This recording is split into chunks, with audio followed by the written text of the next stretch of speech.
मित्रांनो, संध्याकाळचे 12 वाजलेले आहेत आणि हे रोड बघा कसा आहे व्हायला. हे बघा 12 वाजले संध्याकाळचे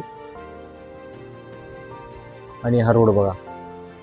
सारखा वाहनं चालू आहे, सारखं काही ना काही चालूच आहे. म्हणजे या जगात कोण कोणासाठी थांबलेलं नाही. आपण झोपलेलो आहोत, 12 वाजलेत, पण या जगात कोणी कुणासाठी थांबलेलं नाही आहे.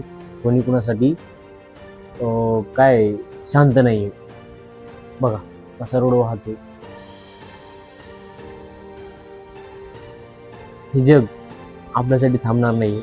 आपलं अस्तित्व काय आहे या जगात, आपलं अस्तित्व काय आहे काय नाही. आपण कितीही काम केलं, कितीही काही केलं तरी या जगात आपली काहीच गरज नाही. आपण या जगात असो नसो, या जगाला आपला काही फरक पडणार नाही. रात्रंदिवस ज्याची ती ॲक्टिव्हिटी करायली, आपलं आपण काम करायचं आणि आपलं आपण नाव कमवायचं आणि आपले आपण जे कर्म आहेत ते करत राहायचं. बाकी आपण या जगात आहोत नाही आहोत या जगाला काही फरक पडणार नाही, किंवा हे जग आपल्यावरतून बंद पडणार नाही. आपण किती मोठे असो, काही असो. ह्याच्यावर तुम्हाला काय वाटतंय?